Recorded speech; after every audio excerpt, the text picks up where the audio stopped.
Welcome to this video. In this video here I will discuss class 9 history chapter 4 part 2. Under this section I will first discuss sleepers on this track, sleepers on the tracks. पटरी पर sleeper की बात करते हैं यहाँ पे हम by the early 19th century oak forest यहाँ देखिए क्या कि by the early 19th century oak forest in England were disappearing, and this created a problem of timber supply for the Royal Navy. How could English ships be built without a regular supply of strong and durable timber? How could imperial power be protected? How could imperial power be protected? How could imperial power be protected and maintained without ships? By the 1820 decades, search parties were sent to explore the forest resource of India. Within a decade, trees were being felled on a massive scale, and vast quantities of timber were being exported from India. 19वीं सदी की देखिए आप 19वीं सदी की शुरुआत 19वीं सदी की शुरुआत यहाँ पर क्या 19वीं सदी की शुरुआत। अब देखिए आप 19वीं सदी की शुरुआत इंग्लैंड में बलूत मतलब ओक के जंगल लुप्त होने लगे थे। इसकी वजह से शाही नौसेना के लकड़ी की आपूर्ति मुश्किल खड़ी हुई। मजबूत और टिकाऊ लकड़ी की नियमित आपूर्ति के बिना अंग्रेजी जहाज भरा कैसे बन सकते थे और जहाजों के बिना शाही सत्ता कैसे बचाई और बनाई रखी जा सकती थी। 1820 के दशक में खोजी दस्ते हिंदुस्तान की वन संपदा का अन्वेषण करने के लिए भेजे गए। एक दशक के भीतर बड़े पैमाने पर पेड़ काटे जाने लगे और भारी मात्रा में लकड़ी का हिंदुस्तान से निर्यात होने लगा। The speed of railway from 1850 decades created a new demand. Railways were essential for colonial trade and the movement of imperial troops. To run locomotives, wood was needed as fuel, and to lay railway lines were essential to hold the tracks together. Each mile of railway track required between 1760 and 2000 sleepers. अब एक 1850 के दशक में rail लाइनों के प्रसार ने लकड़ी के लिए एक नई तरह की मांग पैदा कर दी। शाही सेना के आवागमन और औपनिवेशिक व्यापार के रेल लाइन अनिवार्य थी। इंजनों को चलाने के ईंधन के तौर पर रेल की पटरियों को जोड़े रखने के लिए स्लीपरों के रूप में लकड़ी की भारी जरूरत थी। एक मील लंबी रेल की पटरी के 1760 से 2000 स्लीपरों की आवश्यकता पड़ती थी। फिर अब आगे यहाँ पर क्या कि from the 1860 decades the railway network expanded rapidly. By 1890 about 25,500 kilometers of track had been laid. In 1946, in 1946, the length of the track had increased to over 765,000 kilometers. As the railway track speed through India, a larger and larger number of trees were felled. As early as 1850 decades, in the Madras Presidency alone, 35,000 trees were being cut annually for sleepers. The government gave out contract to individuals to supply the required quantities. These contractors began cutting trees indiscriminately. Forests around the railway tracks fast started disappearing. देखिए यहाँ पर जो आपको कि भारत में यहाँ जो आपको कहा उसको देखिए कि भारत में रेल लाइनों का 1860 के दशक में तेजी से फैला। 1890 तक लगभग 25,000 किलोमीटर लंबी लाइनें बिछाई जा चुकी थी। 1946 में इन लाइनों की लंबाई 7,65,000 किलोमीटर तक बढ़ चुकी थी। रेल लाइनों के प्रसार के साथ साथ बड़ी तादाद में पेड़ भी काटे गए। अकेले मद्रास प्रेसिडेंसी में 1850 के दशक में प्रति वर्ष 35,000 पेड़ स्लीपरों के काटे गए। सरकार ने आवश्यक मात्रा की आपूर्ति के निजी ठेके दिए। इन ठेकेदारों ने बिना सोचे समझे पेड़ काटना शुरू कर दिया। रेल लाइनों के इर्द गिर्द जंगल तेजी से गायब होने लगे। अब यहाँ पे एक इमेज आपको शो किया। इमेज आपको देखिए कौन सा है। यहाँ पे जो इमेज आप देख रहे हो आपको इमेज बम्बू देखिए bamboo rafts being floated down the Kassalong river Chittagong hill tracts. बांस के बेड़े आपको कासालॉग नदी में बह कर जाते हुए चित्तांग पर्वतीय पट्टी आपको चित्तांग पर्वतीय पट्टी हुआ। इसके बाद आपको यहाँ पर देखिए क्या इसके देखिए एलिफेंट एक फिगर और यहाँ पर आपको है क्या कि देखिए एलिफेंट यहाँ देखिए क्या कि elephant piling squares of timber at a timber yard in Rangoon in the colonial period elephant were frequently used to lift heavy timber both in the forest and the timber yards। आप आगे इसमें जो आप देख सकते हैं देखिए रंगूर के एक लकड़ी गोदाम में लकड़ी के सहतीर सहतीर सहिष्णुता व हाथी लकड़ी के सहतीर सहिष्णुता व हाथी। उसका देखिए कि औपनिवेशिक दौर में अक्सर हाथियों के साथ जंगलों और लकड़ियों के गोदामों में भारी भरकम लकड़ी को उठाने के लिए किया जाता था। फिर आपको आगे यहाँ पर है अब यहाँ पे एक सोर्स बी को यहाँ पे देखिए सोर्स बी के अंतर्गत जो आपको है इसमें ये कहा गया कि देखिए कि द न्यू लाइन देखिए the new line to be constructed by the Indus Valley Railway between Multan and Sukkur a distance of nearly 300 miles at the rate of 2000 sleepers per mile। This would require per mile this would require 6 lakh sleeper 10 feet by 10 inch 10 feet by 10 inch by 5 inches or 3.5 cubic feet a piece being upwards of 2 lakh cubic feet। The locomotives would use the locomotives would use wood fuel at the rate of one train daily either way and at 1 pound per 10 mile। An annual supply of 2,19,000 mounts would be demanded। In addition, a large supply of fuel to come mainly from the Sindh forest, the fuel from the Tamarix and Jand forest of Sindh and the Punjab। The other new line was the Northern State Railway from Lahore to Multan। It was estimated at 2 lakh 2 crore to 2 lakh 20 2 lakh sorry 2 crore to 20 2 crore 22 lakh sleepers would be required for its contribution।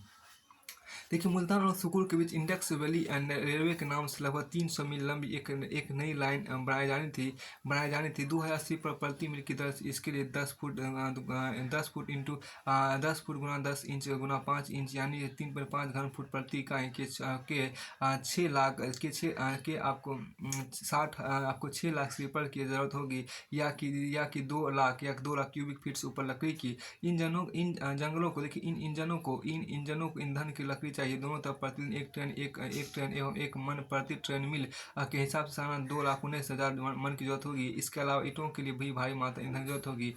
Sleeper मुख्य रूप से सिंध के जंगलों से आया करेंगे। यह ईंधन सिंध और पंजाब के झाऊ टैमेरिक्स को बोलते झाऊ और झांड के जंगलों से लाया जाना था। दूसरी नई line northern state railway Lahore से मुल्तान तक की थी। आंकड़ों के हिसाब से इसके निर्माण के 22 लाख अर्थात 22 लाख स्लीपर की जरूरत होगी। अब आगे यहाँ देखिए एक आपको इमेज भी आपको यहाँ पर शो किया गया। उसके बाद आपको नेक्स्ट यहाँ जो कहा गया कि एक्टिविटी को यहाँ पर देख सकते हैं। एक्टिविटी जो आपके यहाँ पर कहा गया each mile of railway track required between 1760 and 2000 sleepers if one average sized tree years 3 to 5 sleepers for a 3 meter wide broad gauge track। Calculate approximately how many trees would have to be cut to lay 1 mile of track। होता है एक मील लंबी rail की पटरी के सतह 60 से 2000 तक स्लीपर की जरूरत थी। यदि देखें यहाँ पर कि यदि 3 मीटर लंबी बड़ी लाइन की पट्टी बिछाने के एक औसत कद के पेड़ से 3 से 5 स्लीपर बन सकते हैं तो हिसाब लगा कर देखें कि एक मील लंबी पट्टी बिछाने के कितनी पेड़ काटने होंगे। अब आपके यहाँ देखिए क्या कि एक इमेज भी आपके यहाँ पर शो किया गया है। Here is the image shown women returning home after collecting fuel wood. यहाँ देखिए क्या कि ईंधन की लकड़ी इकट्ठा कर घर लौटते औरतें की इमेज है। फिर आपको आगे के ट्रक कैरिंग लॉग्स यहाँ पर आप देख सकते हैं लट्ठी ले जाते हुए ट्रक का इमेज यहाँ पर दिया गया है। उसका देखिए कि when the forest department decided to take up an area for logging one of the first thing it did was to build wide roads so that trucks could enter। Compare this to the forest trucks along which people walk to collect fuel woods and other minor forest produce। Many such trucks of wood go from forest areas to big cities। देखिए लट्ठे काटने के किसी क्षेत्र का चुनाव करने के बाद वन विभाग सबसे पहले चौड़ी सड़कों का निर्माण करता था जिससे ट्रकों का प्रवेश संभव हो सके। जंगल के उन रास्तों से इसकी तुलना करें जिनसे होकर लोग ईंधन की लकड़ी या दूसरे लघु वन उत्पाद इकट्ठा करने के जाया करते थे। ऐसे अनेक ट्रक लकड़ी से भरे हुए जंगलों से बड़े शहरों को जाते हैं। फिर आपको आगे यहाँ पर है नेक्स्ट लाइन जो आप यहाँ पर देख सकते हैं कि आप प्लांटेशन की बात करते हैं, आपको वन पौधारोपण या बागान की बात करते हैं। प्लांटेशन आपके यहाँ पर है, इसमें देखिए क्या है कि प्लांटेशन आपके यहाँ जो प्लांटेशन है क्या, large areas of natural forest were the large areas of natural forest were also clear to make way for tea coffee and other plantation to meet Europe's growing need for this commodities. देखिए the colonial government took over the forest and gave vast areas to European planters at cheap rates. These areas were enclosed and cleared of forest and planted with tea or coffees. यहाँ देखिए आपको ये जो है कि Europe में चाय, coffee और रबर की बढ़ती मांग को पूरा करने इन वस्तुओं के बागान बागान बने और इनके लिए प्राकृतिक वनों का एक भारी हिस्सा साफ किया गया। औपनिवेशिक सरकार ने जंगलों को अपने कब्जे में लेकर उनके विशाल हिस्सों को बहुत सस्ती दरों पर यूरोपीय बागान मालिकों को सौंप दे। इन इलाकों की बाड़ाबंदी करके जंगलों को साफ कर दिया गया और चाय कॉफी की खेती की जाने लगी। अब देखिए प्लेजर ब्रांड टी, देखिए प्लेजर ब्रांड टी की यहाँ पर इमेज आपको दिया गया है कि प्लेजर ब्रांड टी का यहाँ पे एडवर्टीजन है, प्लेजर ब्रांड चाय का यहाँ पर इमेज है। उसके बाद आपको नेक्स्ट जो लाइन आप यहाँ पर देख सकते हैं वो द राइज ऑफ कमर्शियल, देखिए the rise of commercial forestry, the rise of commercial forestry मतलब व्यावसायिक वानिकी की शुरुआत, व्यावसायिक वानिकी की शुरुआत आप यहाँ पर देखिए। देखिए इन द प्रीवियस ये जो आपको यहाँ पर है क्या, in the previous section we have seen that the British needed forest in order to build ships and railways. The British were worried that the use of forest by local people and the reckless spraying of reckless spraying of trees by traders would destroy forests. So they decided to invite a German expert, Dietrich Brandis, for advice and made him the first Inspector General of Forest India. Brandis realized that a proper system had to be introduced to manage the forest and people had to be trained in the science of conservation. This system would need legal sanction. Rules about the use of forest resource had to be framed. Felling of trees and grazing had to be restricted so that forest could be preserved for timber production. Anybody who cut trees without following the system had to be punished. So the bandits set up Indian Forest Service in 1864 and helped formulate the Indian Forest Act of 1865. The Imperial Forest Research Institute was set up at Dehradun in 1906. The system they taught here was called scientific forestry. Many people know, including ecologists. Few ecologists feel that this system is not scientific at all. पिछले खंड में हमने देखा कि जहाज और rail की पटरियां बिछाने के अंग्रेजों को जंगल की जरूरत थी। अंग्रेजों की इस बात की चिंता थी कि स्थानीय लोगों द्वारा जंगलों का उपयोग एवं व्यापारियों द्वारा पेड़ों के अंधाधुंध कटाई से जंगल नष्ट हो जाएंगे। इससे उन्होंने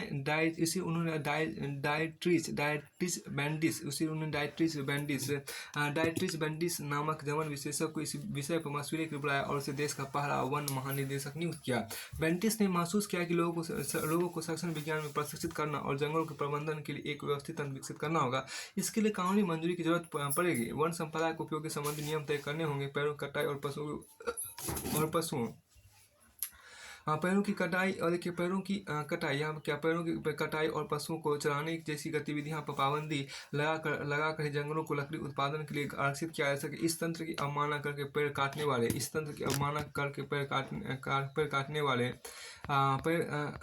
वाले किसी व्यक्ति को सजा का भागी बनना होगा। इस तरह बेंटिस 1864 में भारतीय वन सेवा की स्थापना की और 1864 में भारतीय वन सेवा की स्थापना की और 1865 के भारतीय वन अधिनियम को सूत्रबद्ध करने में सहयोग दिया।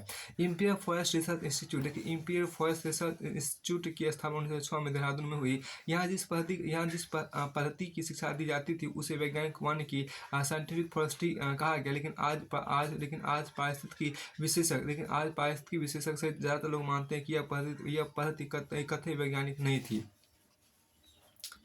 अब आपके यहाँ पे देखिए क्या इसमें इस एक इमेज आपके यहाँ पर show the Imperial Forest School, देखिए यहाँ पर क्या कि the Imperial Forest School Dehradun India. देखिए the first forestry school to be inaugurated in the British Empire. यहाँ देखिए क्या कि the Imperial Forest School Dehradun में आपके यहाँ पर है। ब्रिटिश साम्राज्य में खुला पहला वानिकी स्कूल आपके यहाँ पर। फिर आपको दूसरा यहाँ पर देखिए वर्ड साइंटिफिक फॉरेस्ट्री किसे कहते हैं। ये system of cutting trees controlled by the forest department in which all trees are cut and new ones planted।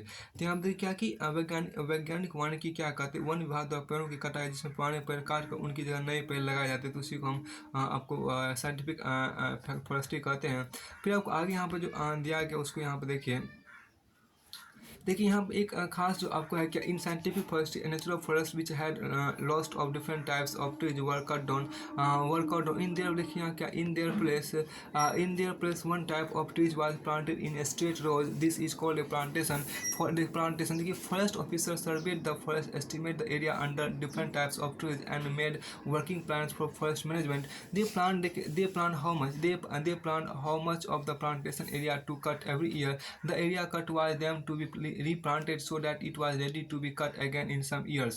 अब यहाँ देखिए क्या कि इसमें कहा कि वैज्ञानिक वानिकी के नाम पर विविध प्रजाति और प्राकृतिक वनों को काट डाला गया, इसकी सीधी पंक्ति में एक ही किस्म के पेड़ लगा दिए गए, इसे बगान कहा जाता है। देखिए वन विभाग के अधिकारी ने जंगलों का सर्वेक्षण किया, विभिन्न किस्म के पेड़ों वाले क्षेत्र की नाप जोख और वन प्रबंधन के लिए योजनाएं बनाई। उन्हें यह भी तय किया गया कि बगान कितना क्षेत्र प्रति वर्ष काटा जाएगा। कटाई के बाद खाली जमीन पर पेड़ पुनः लगाए जाए थे ताकि कुछ ही वर्षों में यह क्षेत्र पुनः कटाई के लिए तैयार हो जाए।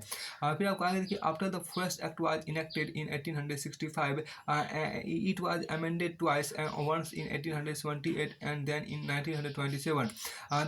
देखिए, the 1878 act divided forest into three categories: reserve, protected and village forest। The best forests were called reserve forest। Villagers could not take anything from these forests even for their own use, for house building or fuel। They could take wood from protected और village forest. देखिए 1865 में क्या, 1865 one अधिनियम के देखिए यहाँ पर क्या,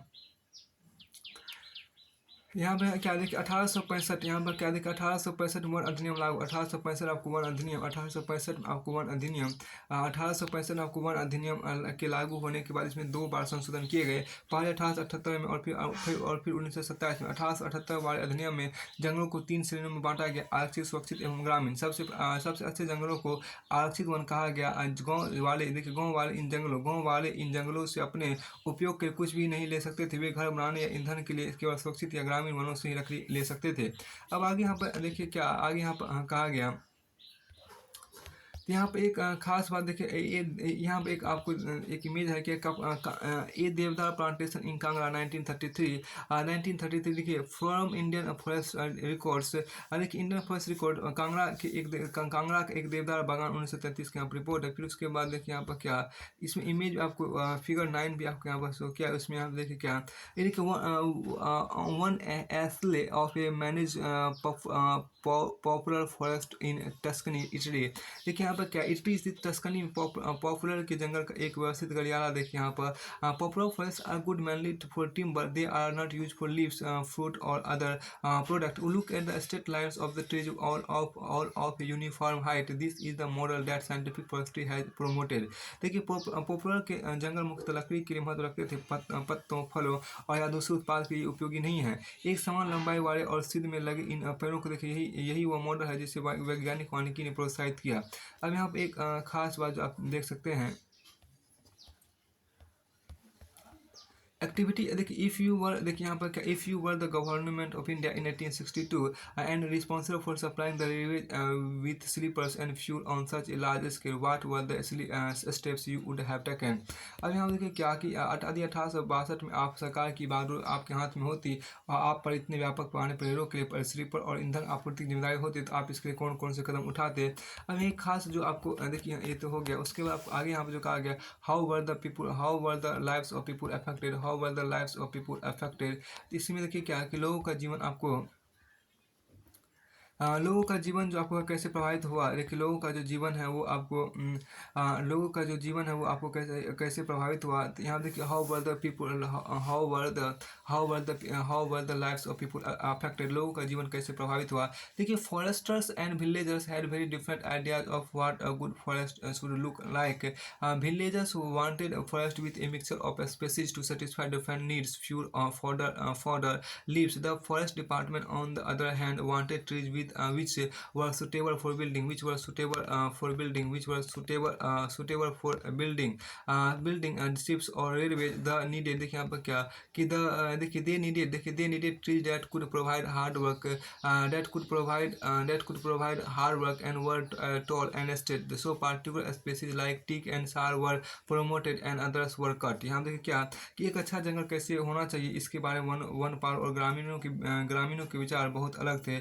जहाँ एक तरफ ग्रामीण अपनी अलग अलग जरूरतों जहाँ एक तरफ ग्रामीण अपनी अलग अलग जरूरतों जैसे ईंधन या ईंधन चार एवं पत्तों की पूर्ति के वन में विभिन्न प्रजातियों का मेल जाते थे। वन में देखिए ईंधन चार एवं पत्तों की पूर्ति के लिए वन में विभिन्न प्रजातियों का मेल चाहते थे, मतलब विभिन्न प्रकार के वन चाहते थे, पेड़ पौधे चाहते थे। देखिए वहीं वन विभाग को ऐसे पेड़ों की जरूरत थी जो जहाजों और रेलवे के लिए इमारती लकड़ी मुहैया करा सके।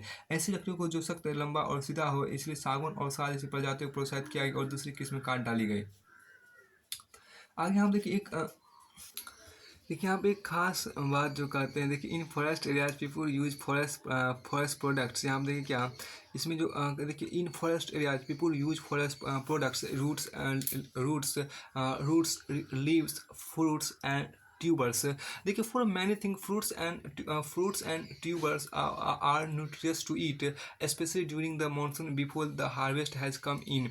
Herbs are used for medicine, wood for agricultural implements like yokes and plough. Bamboo makes excellent fences and is also used to make basket and umbrellas. A dried scooped out gourd. देखिए a dried scooped out gourd can be used as a poultry or water bottle. Almost everything is available in the forest. Leaves can be stitched together to make disposable plates and cups. The सियादी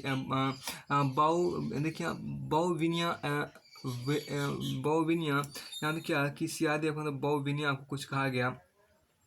सियादी देखिए यहाँ पर क्या सियादी इसको बहुरिया वाहिली creeper can be used to make ropes and the thorny bark of the simmer silk cotton tree is used to grate vegetables.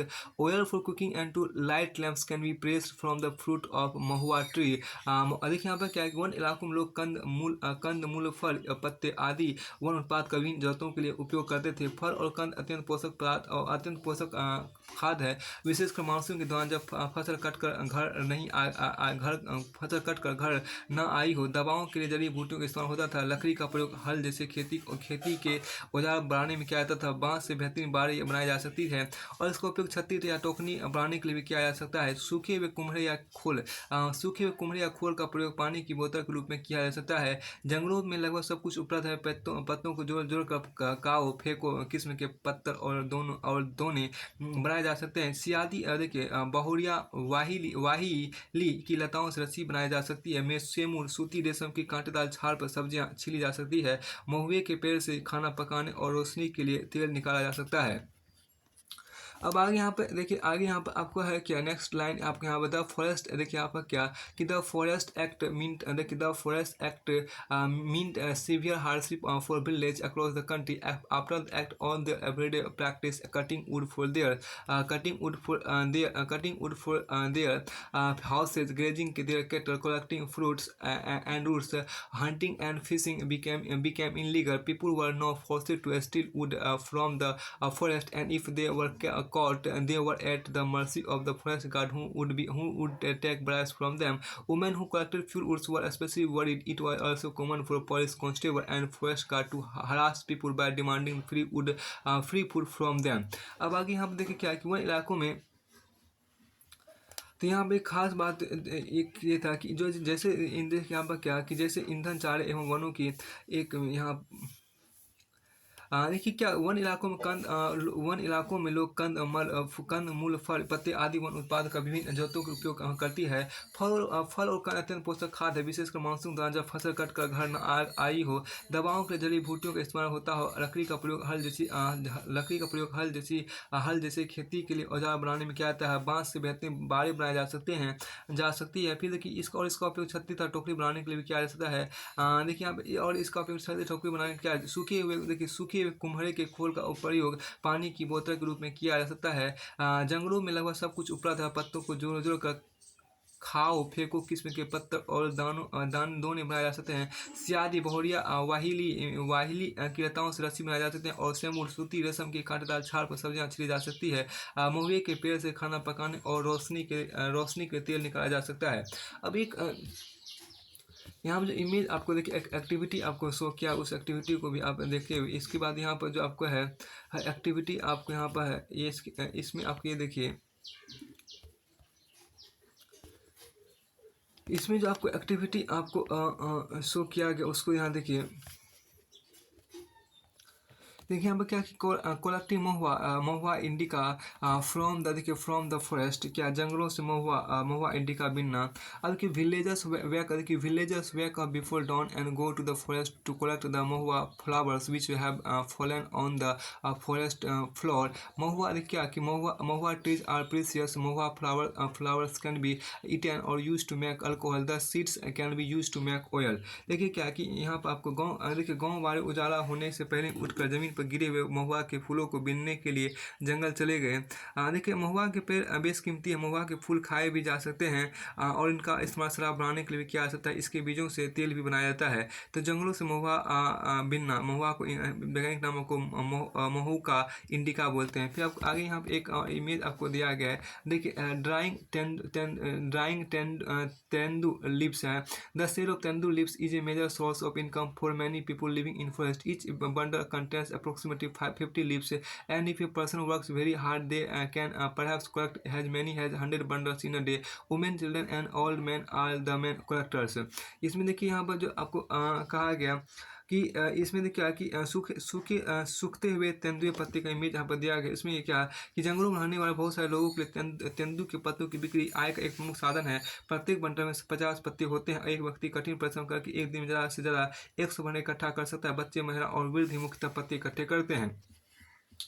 अब इसके बाद आगे यहाँ पर आपको है क्या कि आगे यहाँ पर आपको है एक और इमेज आपको शो किया गया है। ब्रिंगिंग ग्रैंड, देखिए यहाँ पर क्या कि bringing grand from the threshing grounds to the fields. देखिए the man are carrying grain in basket from the threshing fields. Man carry the basket slung on a pole across their shoulders, while women carry the basket on their heads. इसके बाद आपको आगे इसमें है क्या कि खलिहानों से अनाज लाते हुए देखिए, खलिहानों से पुरुष टोकरियों में अनाज ला रहे हैं। पुरुष अपने कंधों के आर पर एक छड़ी में बंधी टोकरियों को लाते हैं और जबकि औरत इन टोकरियों को अपने सिर पर रख लेती है। फिर आपको आगे यहाँ पे है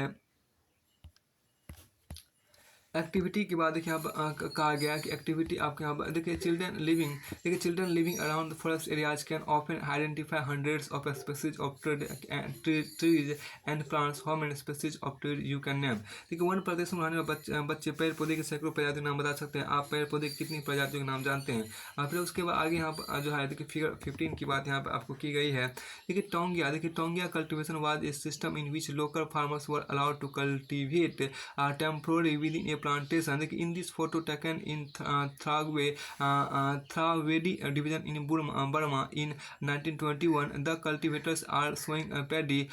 The men make holes in the soil using long bamboo poles with iron tips. The women sow paddy in each. The women paddy in each hole. देखिए टोंगिया खेती एक ऐसी व्यवस्था थी जहाँ किसानों को कुछ समय के लिए बागानों में ही खेती करने की आज़ादी थी। बागानों में खेती करने की आज़ादी थी।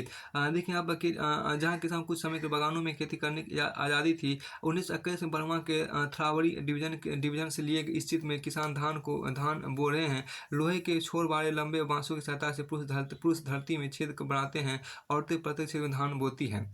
अब आगे यहाँ पर देखिए how did forest rules after cultivation देखिए अफेक्ट कल्टीवेशन। ये आपसे क्या कि इसमें जो आपको कहा गया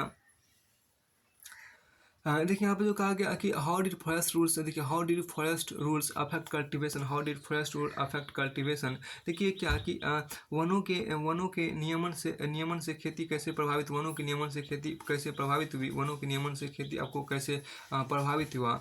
इसमें देखिए क्या कि वनों के नियमन से आपको खेती कैसे प्रभावित हुआ। इसमें जो आपको कहा कि one of the major impact one of the major impact of European colonialism was on the practice of shifting cultivation or Sweden agriculture. This is a traditional agriculture practice in many parts of Asia, Africa, and South America. It has many local names such as Leding in Southeast Asia, Milpa in Central America, Chitamni or Tebi in Africa, and the Chena in Sri Lanka. In India, Dibia, Penda, Bewar, Nevd, Zoom, Padu, Kannad and Khumri are some of the local terms for Sweden agriculture.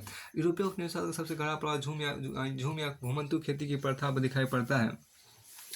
यहाँ पे क्या यूरोपीय उपनिवेशवाद, यहाँ पे क्या कि यूरोपीय उपनिवेशवाद,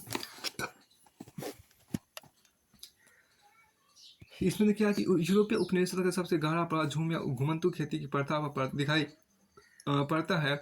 एशिया, अफ्रीका एवं दक्षिण अमेरिका के अनेक भागों में यह खेती एक परंपरागत तरीका है। इसके कई स्थानीय नाम हैं, जैसे दक्षिण पूर्व एशिया में लादिंग, मध्य अमेरिका में मिल्पा, अफ्रीका में चितमेन एवं ताबी एवं श्रीलंका में चेना। हिंदुस्तान में घुमंतू खेती के लिए आपको दया, पेंदा, बेवर, नेवर, झूम, पोंडू, खंदा और खुमरी ऐसे ही कुछ स्थानीय नाम हैं। ऐसे ही कुछ स्थानीय नाम है। उसके बाद आपको आगे यहाँ कहता है इन शिफ्टिंग कल्टीवेशन। देखिए यहाँ पर क्या in shifting cultivation parts of forest are cut and burned in rotation. Seeds are sown in ashes after the first monsoon rains, and the crop is harvested by October-November. Such plots are cultivated for a couple of years and then left fallow for 12 to 18 years for the forest to grow back. A mixture of crops is grown on these plots in central India and Africa. It could be millets in Brazil, manioc, and in other parts of Latin America, maize and beans. अब की घुमंतू कृषि के जंगलों के कुछ भागों को बारी बारी से काटा और जलाया जाता है। मानसून की पहली बारिश के बाद इस राख में बीज बो दिए जाते हैं और अक्टूबर नवंबर में फसल काटी जाती है। इन खेतों पर दो एक साल खेती करने के बाद 12 से 18 साल तक के लिए प्रति छोड़ दिया जाता है, जिससे वहाँ फिर से जंगल पनप जाए, जंगल आ जाए। इन भूखंडों में मिश्रित फसल उगाई जाती है, जैसे मध्य भारत और अफ्रीका में ज्वार बाजरा, ब्राजील में आपको कसावा और लैटिन अमेरिका के अन्य भागों में मक्का एवं फलिया। अब आगे यहाँ देखिए European Forester's regarded this practice has harmful for the forest. They felt that land which was used for cultivation every few years could not grow trees for timber. When a forest was burned, there was the added danger of the flames spreading and burning valuable timbers. देखिए यहाँ पर क्या यूरोपीय यहाँ पे क्या यूरोपीय one रक्षकों की नज़र में यह तरीका जंगलों के लिए नुकसानदेह था। उन्होंने महसूस किया कि जहाँ कुछ एक सालों के अंतर पर खेती की जा रही हो, ऐसी ज़मीन पर रेलवे के लिए इमारती लकड़ी वाले पेड़ उगाए नहीं जा सकते हैं। साथ ही साथ जंगल जलाते समय बाकी बेशकीमती पेड़ों के भी फैलती लपटों की चपेट में आ जाने का खतरा बना रहता है। घुमंतू खेती के कारण सरकार के लगान का हिसाब रखना मुश्किल था, इसलिए सरकार ने घुमंतू खेती पर रोक लगाने का फैसला किया। इसके परिणाम स्वरूप अनेक समुदायों को जंगलों में उनके घरों से जबरन विस्थापित कर दिया गया। कुछ को अपना पेशा बदलना पड़ा तो कुछ ने छोटे बड़े विद्रोहों के जरिए प्रतिशोध किया। अब आगे हम देखते हैं क्या इसमें जो खास आपको कहा गया कि shifting cultivation also made it harder for the government to calculate taxes. Therefore, the government decided to ban shifting cultivation. As a result, many communities were forcibly displaced from their homes in the forest. Some had to change occupation, while some resisted through large and small rebellions. अब आगे यहाँ पे देखिए क्या है कि इसमें एक इमेज आपको यहाँ पे दिया गया है कि देखिए बर्निंग द फॉरेस्ट पेंडा और पोडो प्लॉट। यहाँ देखिए क्या है कि बर्निंग द फॉरेस्ट पेंडा और पोडो प्लेट, जंगल के पेंदा या पोडो हिस्सों को जलाता हुआ एक इमेज यहाँ पर है। इन शिफ्टिंग कल्टीवेशन एक clearing is made in the forest usually on the slopes of hills. After the trees have been cut, they are burned to provide shade. The seeds are then scattered in the area and left to be irrigated by rain. अब घुमंतू खेती में जंगलों को साफ किया जाता है। सामान्यतः चट्टानों की ढलानों पर पेड़ काटने के बाद राख के लिए इन्हें जला दिया जाता है। इसके बाद इस क्षेत्र में बीज बिखेर दिया जाता है और वर्षा में सिंचाई के लिए इन्हें छोड़ दिया जाता है। फिर आपको आगे यहाँ पर है, तो इसके बाद एक इमेज और यहाँ पर आपको शो किया गया। देखिए आपको यहाँ पर इमेज आपको शो किया, उसको यहाँ पर देखिए इसमें आपको कहा गया मछली मारने वाला का यहाँ इमेज द लिटिल फिशरमैन। देखिए children accompany their parents to the forest and learn early how to fish, collect forest produce and cultivate. The bamboo trap which the boy is holding in his right hand is kept at the mouth of a stream, the fish flow into it. अब यहाँ देखिए क्या इसमें आपको कहा गया कि बच्चे अपने माँ बाप के साथ जंगल जाते हैं और बहुत ही जल्द ही वे मछली पकड़ना, वन उत्पाद इकट्ठा करना एवं खेती करना सीख लेते हैं। बांस के ट्रैप को जिसे ये लड़का अपने बाएं हाथ में पकड़े रहा है, बहाव के मुहाने पर रखने पर मछली इसमें चली आती है। अब इसमें एक देखिए यहाँ पर क्या कि हु कुड हंट। देखिए हु कुड हंट, कौन शिकार करते थे। देखिए हु कुड शिकार यदि किसी थी, शिकार कौन करता था। अब यहाँ देखिए क्या कि द न्यू फॉरेस्ट लॉ। देखिए the new forest law change the lives of forest dwellers in yet another way. Before the forest laws, many people who lived in or near forest had survived by hunting deer, partridge and a variety of small animals. This customary practice was prohibited by the forest laws. Those who were caught hunting were now punished for poaching. देखिए क्या जंगल संबंधी नए कानूनों ने वनवासियों के जीवन को एक देखिए जंगल संबंधी नए कानूनों ने वनवासियों के जीवन को एक और तरह से प्रभावित किया। वन कानूनों के पहले जंगलों में या उनके आसपास रहने वाले बहुत सारे लोग हिरन, तीतर जैसे छोटे मोटे शिकार करके जीवन यापन करते थे। ये एक पारंपरिक प्रथा और गैरकानूनी हो गई। यह पारंपरिक प्रथा अब गैरकानूनी हो गई। शिकार करते हुए पकड़े जाने वाले को अवैध शिकार के दंडित किया जाने लगा। While the forest laws deprived people of their customary rights to hunt, hunting of big game became a sport in India. Hunting of tigers and other animals had been part of the culture of the court and nobility for centuries. Many Mughal paintings show princes and emperors enjoying a hunt, but under colonial rule, the scale of hunting increased to such an extent that various species became almost extinct. The British saw large animals as signs of a wild, primitive, and savage society, and they believed that by killing dangerous animals, the British would civilize India. They gave देखिए क्या कि they gave reward for the killing of tigers, wolves, and other large animals on the grounds that they posed a threat to cultivators. Over 80,000 tigers, 150,000 leopards, 22 lakh wolves were killed for reward in the period of 1875 to 1925. Gradually, the tiger came to seen as a sporting trophy. Sporting a trophy. The Maharaja of Sarguja alone shot 1,157 tigers and 2,000 leopards up to 1957. A British administrator, George Ude, killed 400 tigers. Initially, certain areas of forest were reserved for hunting. Only much later did environmentalists and conservators begin to argue that all these species of animals needed to be protected, not killed. अब यहाँ देखिए क्या कि जंगल संबंधी नए कानूनों ने वनवासियों के जीवन को एक और तरह से प्रभावित किया। वन कानूनों के पहले जंगलों में या उनके आसपास रहने वाले बहुत सारे लोग हिरन, तीतर जैसे छोटे मोटे शिकार करके जीवन यापन करते थे। यह पारंपरिक प्रथा अब गैर कानूनी हो गई। शिकार करते हुए पकड़े जाने पर वालों को अवैध शिकार के दंडित किया जाने लगा। जहाँ एक तरफ देखिए यहाँ पर क्या कि जहाँ एक तरफ वन कानूनों से लोगों को शिकार के परंपरागत अधिकार से वंचित किया गया, वहीं बड़े जानवरों का आखिर एक खेल बन गया। हिंदुस्तान में बाघों और दूसरे जानवरों का शिकार करना सदियों से दरबारी और नवाबी संस्कृति का हिस्सा रहा था। अनेक मुगल कलाकृतियों में शहजादों और सम्राटों को शिकार का मजा लेते हुए दिखाया गया है, किंतु औपनिवेशिक शासकों द्वारा शिकार का चलन इस पैमाने पर बढ़ा कि प्रजातियां लुप्त होना शुरू हो गई। प्रजातियां आपको लगभग पूरी तरह से लुप्त हो गई। अंग्रेजों की नज़र में बड़े जानवर, जंगली बर्बर और आदि समाज के प्रतीक चिन्ह थे। उनका मानना था खतरनाक जानवरों को मारकर भी हिंदुस्तान को सब बनाया गया। बाघ, भेड़िया और दूसरे बड़े जानवरों के शिकार पर कर इनाम दिए गए कि इनसे किसानों को खतरा है। 1875 से 1925 के बीच इनाम के लालच में 80,000 से ज़्यादा बाघ, 1,50,000 तेंदुए और 2 लाख भेड़िया मार गिराए गए। धीरे धीरे बाघ के शिकार को एक खेल की ट्रॉफी के रूप में देखा जाने लगा। आखिर जॉर्ज जूड नामक अंग्रेज अफसर ने 400 बाघों को मारा था। प्रारंभ में जंगल के कुछ इलाके शिकार के आरक्षित थे। कुछ इलाके शिकार के आरक्षित थे। काफ़ी समय बाद पर्यावरणविदों और संरक्षणवादियों ने आवाज़ उठाई कि इन सारी प्रजातियों की सुरक्षा होनी चाहिए, ना कि उनको मारा जाना चाहिए। यहाँ फिर आपको इमेज एक दिया गया, देखिए यहाँ पर क्या है कि लॉर्ड रीडिंग हंटिंग, और देखिए लॉर्ड रीडिंग देखिए क्या कि Nepal, Lord Reading hunting in Nepal, यहाँ देखिए क्या है कि new trades, new employment and new services आपको है, नए व्यापार, नए रोजगार और नई सेवाएं आपके यहाँ पर हैं। देखिए while people lost out in many ways after the forest department to control of the forest, some people benefited from the new opportunity that had open up in trade, many communities left their traditional occupation and started trading in forest products, this happened not only in India but across the world.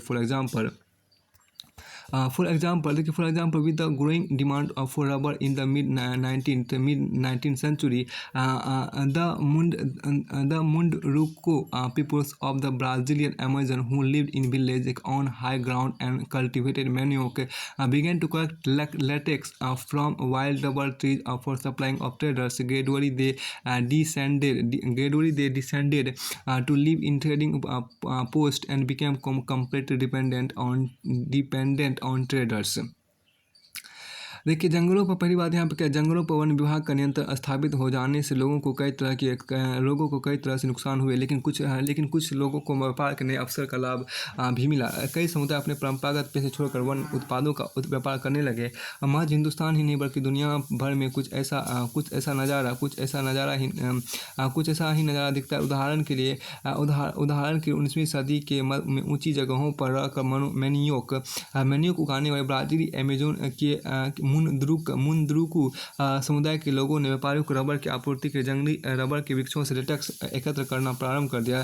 कालांतर में व्यापार चौकियों की ओर से नीचे उतर आए और पूरी तरह व्यापारियों पर निर्भर हो गए।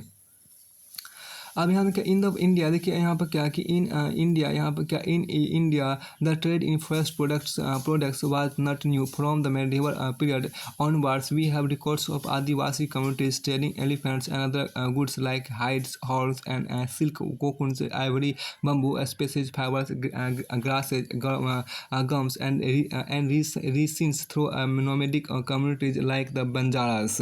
यहाँ देखिए हिंदुस्तान में वन उत्पादक व्यापार कोई अनोखी बात नहीं थी। मध्यकाल से आदिवासी समुदायों द्वारा बंजारा आदि घुमंतू समुदाय के माध्यम से हाथी और दूसरे सामान जैसे खाल, सिंग, रेशम के खोए, हाथी दांत, बांस, मसाले, रेसे, घास, गोंद और राल के व्यापार के सबूत मिलते हैं।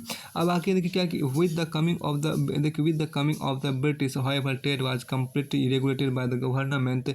The British government gave many large European trading firms the sole right to trade in forest products of particular areas. Grazing and hunting by local people were restricted. In the process, many pastoralist and nomadic communities like the Korwa, Karacha and Yerukula of the Madras presidency lost their livelihood. Some of them began to be called criminal tribes and were forced to work instead in factories, mines and plantations under government supervision.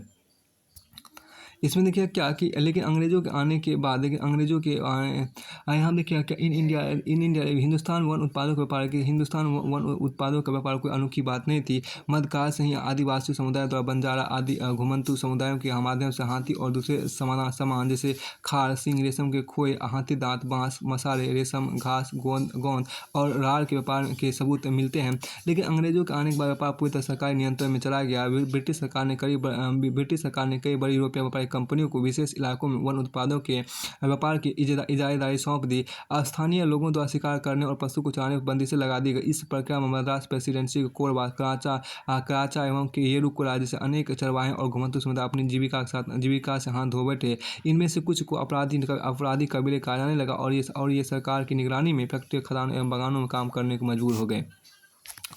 अब आगे यहाँ पे देखिए कहा गया कि new यहाँ पे जो खास बातें थी, न्यू अपॉर्चुनिटी, देखिए न्यू अपॉर्चुनिटी वर्क, देखिए new opportunities work did not always mean improved well being for the people,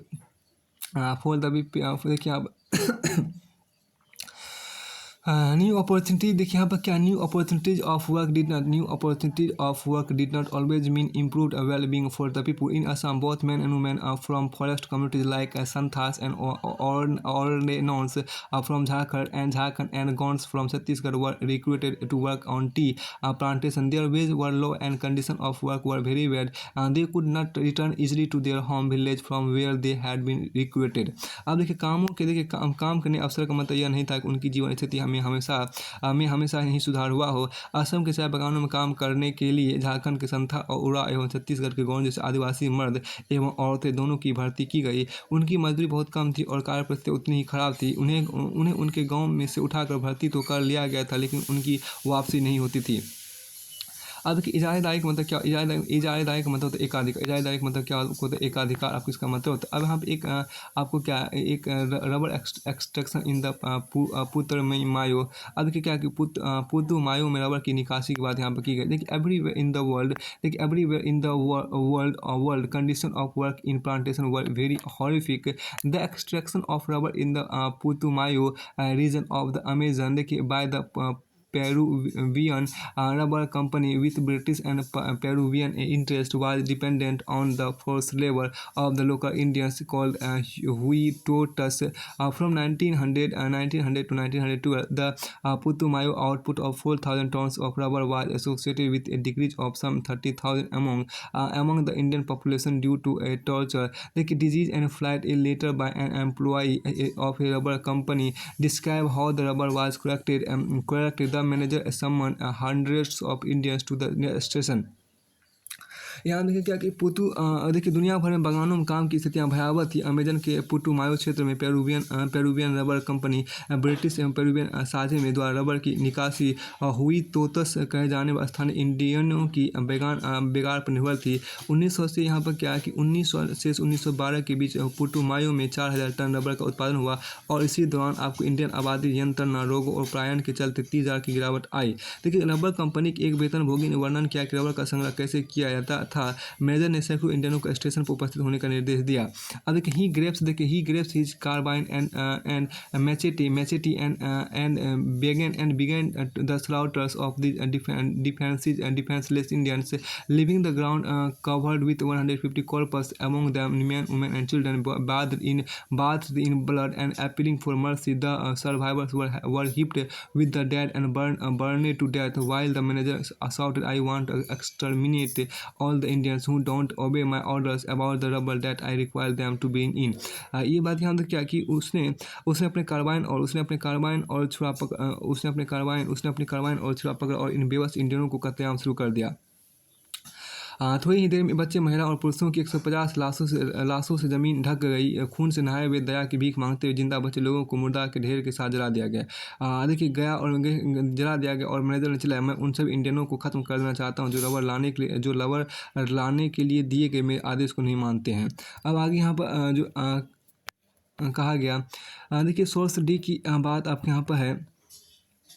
source ये आपको यहाँ पर फिर आपको सोर्स सी की आपके यहाँ देखिए क्या कि सोर्स सी आपके यहाँ पर है कि देखिए बेगास, यहाँ देखिए Baigas are a forest community, Baigas are a forest, यहाँ पर आपका देखिए Baigas are a forest community of central India in 1892 after their shifting cultivation was stopped they petition to the government, "We daily starve, having had no food grain in our possession, the only wealth we possess is our X.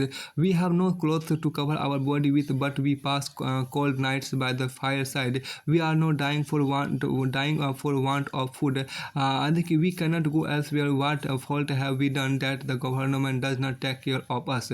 Prisoners are supplied with ample food in jail. A cultivator of the grass is not deprived of his holding, but the government does not give us our right, who have lived here for generation past.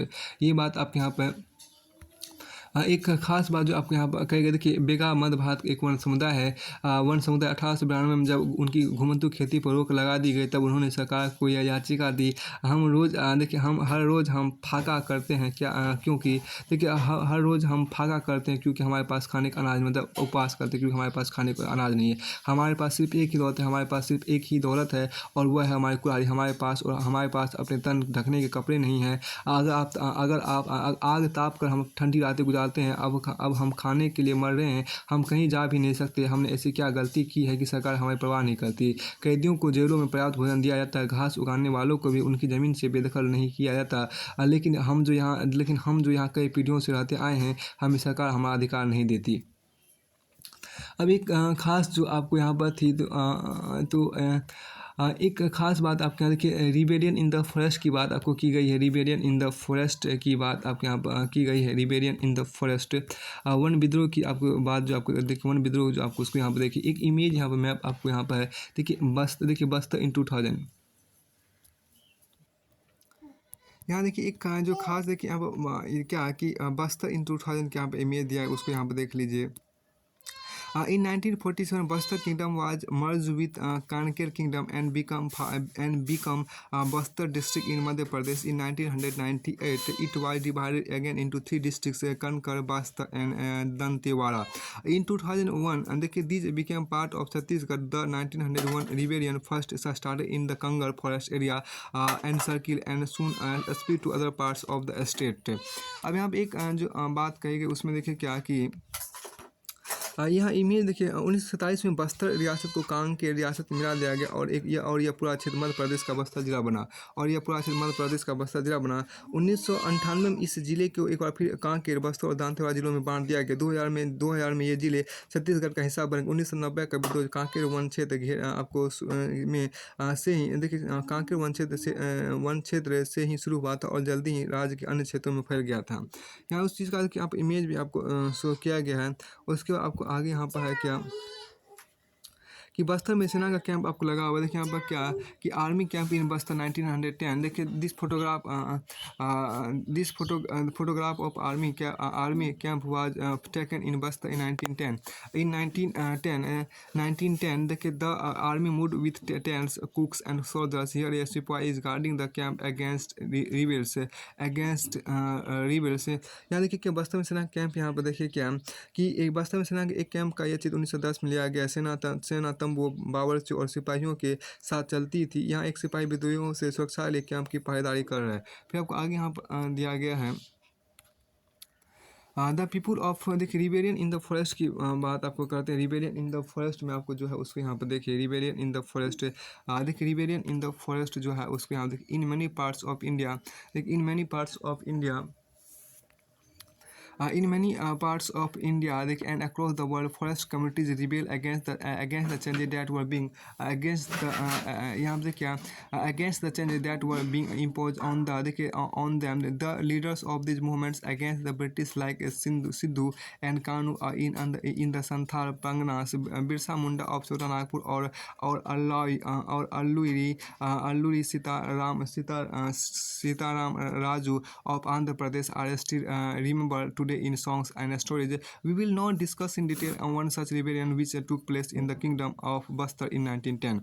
1910 देखिए हिंदुस्तान और दुनिया भर में अमन समुदाय ने अपने ऊपर थोपे गए बदलावों के खिलाफ बगावत की। संथाल परगना में सिंधु और कानू, छोटा नागपुर में बिरसा मुंडा और आंध्र प्रदेश में अल्लूरी सीताराम राजू को लोकप्रिय गीतों और कथाओं में अंग्रेजों के खिलाफ अब उभरे आंदोलन के नायक के रूप में आज भी याद किया जाता है। आज हम बस्तर रियासत 1910 में हुए ऐसे ही एक विद्रोह को विस्तार से अध्ययन करेंगे। इसके बाद आगे यहाँ पर कहा गया देखिए द पीपुल ऑफ बस्तर की बात की। द पीपुल ऑफ बस्तर आपके यहाँ पर है कि बस्तर के लोग यहाँ पर देखिए क्या करते हैं कि the Bastar is located in the southern most part of Chhattisgarh. देखिए यहाँ पर क्या the people of Bastar, Bastar के लोग की देखिए यहाँ पर कि Bastar is located in the southern most part of Chhattisgarh and borders Andhra Pradesh, Orissa and Maharashtra. The central part of Bastar is on the A plateau. To the north of this plateau is the Chhattisgarh plain, and to its south and to its south is the Godavari plain. The river Indravati winds across Bastar east to west. A number of different communities live in Bastar, such as Maria and Muria, Gonds, and Dhruvas, Bharatas, and Halbas. They speak different languages but they share common custom and beliefs. The people of Bastar believe that each village was given its land by the earth, and in return they look after the earth by making some offering at each agricultural festival. In addition to the earth, they show respect to the spirits of the river and the forest and mountain. Since each village knows where its boundaries lie, the local people look after all the natural resources within the boundary. If people from a village want to take some wood from forest of another village, they pay a small fee called devsari or man in exchange. Some villages also protect their forest by engaging watchmen, and each household contributes some grain to pay them. Every year there is no big hunt where the headman of a village in Pargana cluster of village meet and discuss issues of concern including forest. Bastar Chhattisgarh के सबसे दक्षिणी छोर पर आंध्र प्रदेश, उड़ीसा, महाराष्ट्र की सीमाओं से लगा हुआ क्षेत्र है। बस्तर केंद्रीय भाग पठारी है। इस पठार उत्तर में छत्तीसगढ़ का मैदान और दक्षिण में गोदावरी का मैदान है। इंद्रावती नदी बस्तर के आर पार पूर्व से पश्चिम तक बहती है। बस्तर में मरिया और मुरिया, गोंड, ध्रुवा, भत्रा, हरवा आदि अनेक आदिवासी समुदाय रहते हैं। अलग अलग जमाने बोलने के बावजूद इनके रीति रिवाज और विश्वास एक जैसे हैं। बस्तर के लोग मानते हैं कि हर एक गाँव को उनकी ज़मीन धरती मास मिली है और बदले में प्रत्येक खेती या त्यौहार पर धरती को चढ़ाते हैं। धरती के अलावा नदी, जंगल एवं पहाड़ों की आत्मा को उतना ही मानते हैं। चूँकि हर गाँव की अपनी चौहद्दी पता होती है, इसलिए लोग इन सीमाओं के भीतर समस्त प्राकृतिक संपदाओं की देखभाल करते हैं। यदि एक गाँव के लोग दूसरे गाँव के जंगल से थोड़ी लकड़ी लेना चाहते हैं तो इसके बदले में एक छोटा सा शुल्क अदा करते हैं, जिसे देवसारी, दांड या मान कहा जाता है। कुछ गाँव अपने जंगलों की हिफाजत के चौकीदार रखते हैं, जिन्हें वेतन के रूप में हर घर से थोड़ा सा अनाज दिया जाता है। हर वर्ष एक बड़ी सभा का आयोजन होता है, जहाँ एक परगने गाँव का समूह के गाँव के मुखिया जुटते हैं और जंगल से तमाम दूसरे अहम मुद्दों पर चर्चा करते हैं। इसके बाद आगे यहाँ पर जो आपको कहा गया, देखिए आर्मी कैंप इन बस्तर। तो अब आगे यहाँ पर आपको है कि सोर्स ई को यहाँ पर देखिए। सोर्स ई आपके यहाँ पर आपको है, सोर्स ई के अंतर्गत आपके यहाँ पर दिया गया है। देखिए Bondia collected 400 man, Bondia collected 400 man sacrificed a number of goats and started off to intercept the Diwan who was expected to return from the direction of Bijapur. The mob started on the 10th February, burned the Marenga school, the police post lines and pound at Khaslar and the school at Tokapa. Raj police detached a contingent to burn Karanji schools and capture a head constable and 4 constables of the state reserve police who had been sent out to escort the Diwan and bring him in. The mob did not maltreat the guard seriously, but eased them of their weapons and let them go. On party of rebels under Bondia Marchi went off to the Koyer river to block the passage there in case the Diwan left the main road. The rest went on to Dimilai to stop the main road from Bijapur. Buddhu Majhi and Harchand Naik led the main body. यहाँ देखिए भोंडिया ने 400 लोग इकट्ठा कर कई सारे बकरों की कुर्बानी दी और सिद्धिमान जिसके बीजापुर की तरफ से आने की संभावना थी को बीच में ही रोकने के लिए चल पड़ा। 10 फरवरी को चला इसी भीड़ 10 फरवरी को चली इसी भीड़ ने पुलिस चौकी तथा मारेंगा स्कूल जला दिया। 10 फरवरी को चली इसी भीड़ ने पुलिस चौकी तथा मारेंगा स्कूल जला दिया गया। केसरूर में लाइनें एवं पशु अवरोध सारा और टोका पार राजूर में भी एक स्कूल को जलाया गया।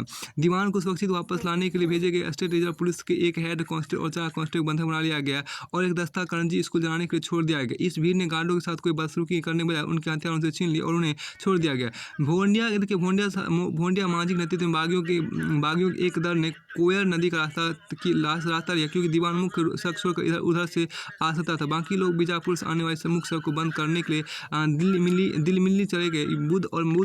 बुद्धू मांझी और हरचंद नाइक ने मुख्य दल की कमान संभाली। इसके बाद आपको आगे यहाँ देखिए the fears of the peoples की बात आपको की गई है। The fears of the people. हाँ, उसके बाद आपके यहाँ पर देखिए क्या कि लोगों के भय आपको जो है उसको यहाँ पर दिखाया गया। लोगों के भय देखिए द फियर्स ऑफ पीपुल आपको देखिए व्हेन द कॉलोनियल यहाँ देखिए क्या कि when the colonial government proposed to reserve in 2/3 of the forest in 1905 and stop shifting cultivation, hunting and collection of forest produce, the people of Bastar were very worried. Some villages were allowed to stay in the reserve forest on the condition that they worked free for the forest department in cutting and transporting trees and protecting the forest from fires. Subsequently, and these came to be known as forest village. People of other villages were displaced without any notice or compensation. For long, villagers had been suffering from increased land rents and frequent demands for free labor and goods for colonial officers. Then came the terrible famines in 1899 and 1900, and again in 1907 to 1908. Reservation proved to be the last straw. हम देखिए क्या कि एक औपनिवेशिक सरकार ने 1905 में जब जंगल के 2/3 हिस्से को आरक्षित करने, घुमंतु खेती को रोकने और शिकार के एवं वन उत्पाद को संग्रह पाबंदी लगाने से प्रस्ताव रखे तो बस्तर के लोग बहुत परेशान हो गए। कुछ गाँव को आरक्षित वनों में इस शर्त पर रहने दिया गया कि वे वन विभाग के लिए पेड़ों की कटाई और ढुलाई काम मुक्त करेंगे और जंगलों को आग से बचाए रखेंगे। बाद में इन्हीं गाँव को वन ग्राम कहा जाने लगा। बाकी गाँव के लोग बगैर किसी सूचना या मुआवजे को हटा दिए गए। काफ़ी समय से गाँव वाले जमीन के बढ़े हुए लगातार औपनिवेशिक अफसरों के बेकार और चीज़ों की निरंतर मांग से त्रस्त। इसके बाद भयानक आकार का दौर आया। पहले 1899 से लेकर 1900 ईस्वी तक और फिर 1907 से 1908 में वन आरक्षण ने चिंगारी का काम किया। आज people began to gather and discuss these issues in their village councils, in bazaars, and at festival or wherever the headmen and priest of several villages were assembled. The initiative was taken by Dhuruvas of the Kangal forest, where reservation first took place. Although there was no single leader, many people speak of Gunda. Many people speak of Gunda Dhur from village Nethanar has an important figure in the movement. In 1910, Mango Bow, a lump of earth, chilies and arrows began circulating between villages. These were actually message inviting village to rebel against the British. Every village contributed something to the rebellion expenses. Bazaars were looted. The houses of officers and traders, school and police station were burnt and robbed, and grain redistributed. Most of those who were attacked were in some way associated with the colonial state and its oppressive laws. William Ward, a missionary who observed the events, wrote from all the directions came streaming into Jagdalpur police merchants, forest peons, school masters and immigrants. लोगों ने बाज़ारों में त्योहारों के मौके पर और जहाँ कहीं भी गाँव के मुखिया और पुजारी इकट्ठा होते थे वहाँ जमा होकर इन मुद्दों पर चर्चा करना प्रारंभ कर दिया। कांगेर वनों के ध्रुवा समुदाय के लोग इस मुहिम में सबसे आगे थे क्योंकि आरक्षण सबसे ही लागू हुआ था। हालांकि कोई एक व्यक्ति इनका नेता नहीं था, लेकिन बहुत सारे लोग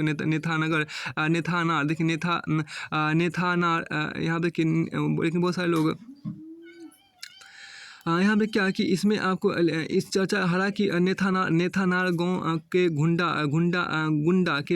धूर को इस आंदोलन एक अहम अहम शख्सियत मानते थे। 1910 में आम के टहने मिट्टी के ढेले मिर्च और तीर गांव चक्कर काटने लगे। यह गांव में अंग्रेजों के खिलाफ बगावत का संदेश था। हर एक गांव ने इस बगावत के खर्च में कुछ ना कुछ मदद दी। बाजार लूटे गए, अफसरों को और व्यापारियों के घर, स्कूल और पुलिस थानों को लूटा में जलाया गया, तो अनाज का पुनर्वितरण किया गया। जिन पर हमले हुए उनमें ज़्यादातर लोग औपनिवेशिक राज और इनके दमनकारी कानून से किसी न किसी तरह जुड़े थे।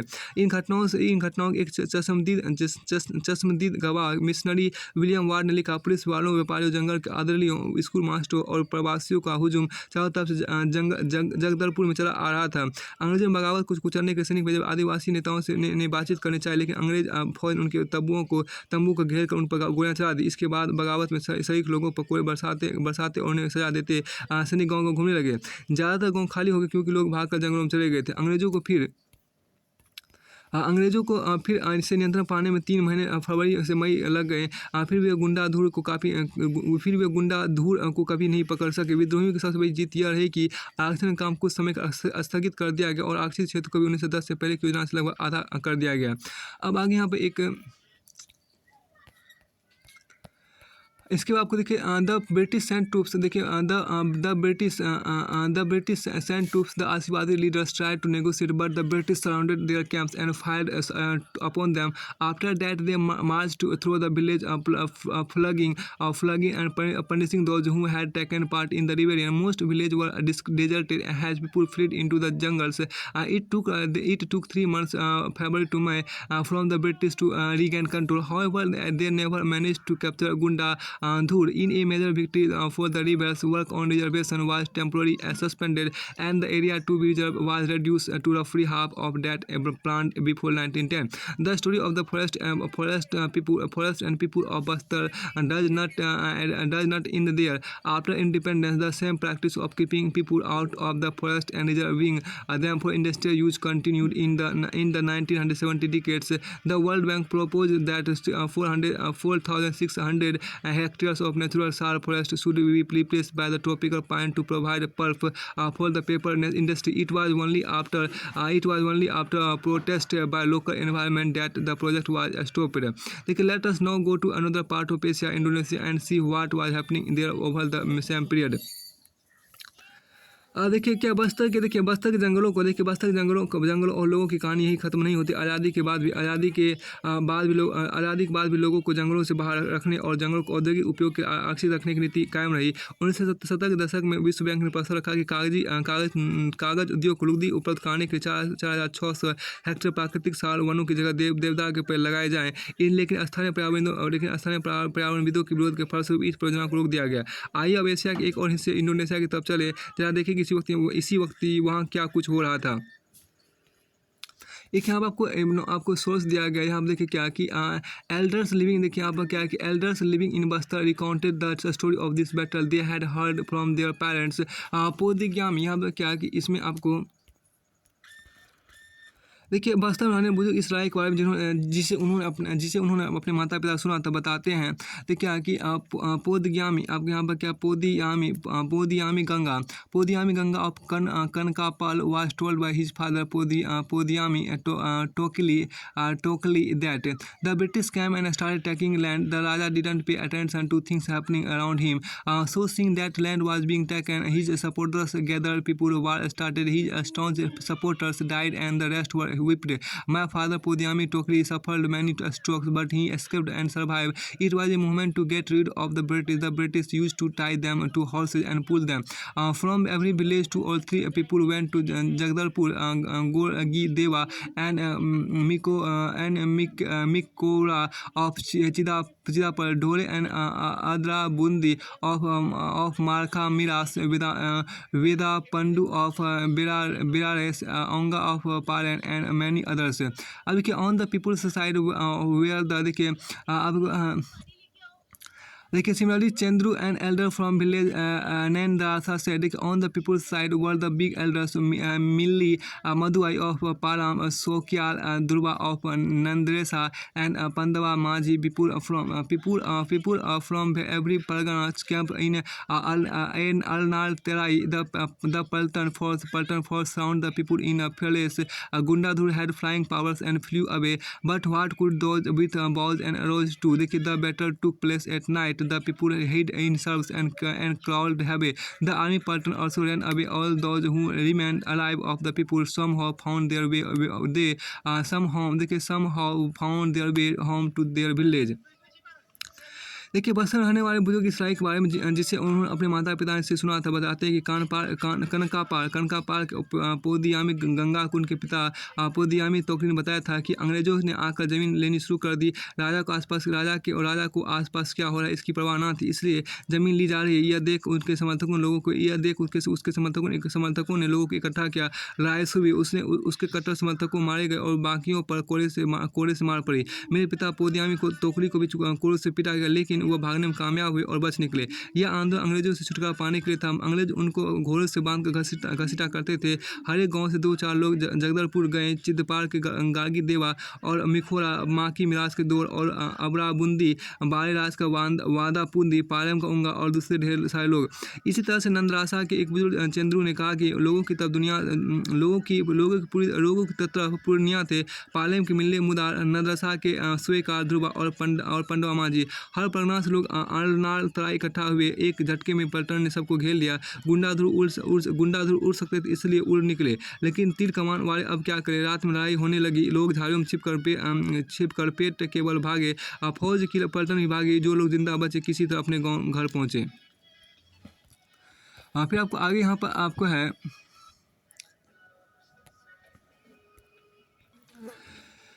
देखिए अब आगे जो आपको कि द फॉरेस्ट ट्रांसफॉर्मेशन इन जावा। देखिए फॉरेस्ट ट्रांसफॉर्मेशन इन जावा की बात करते हैं। फॉरेस्ट ट्रांसफॉर्मेशन इन जावा, देखिए जावा के जंगलों में हुए बदलाव की बात करते हैं। Java is now famous has a rice producing island in Indonesia, but once upon a time it was covered mostly with forest. द colonial power in Indonesia were the Dutch, and as we will see, there were many similarities in the laws for forest control in Indonesia and India.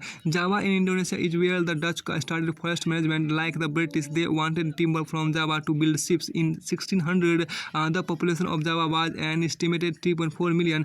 There were many villages in the fertile lands, but there were also many communities living in the mountains and practicing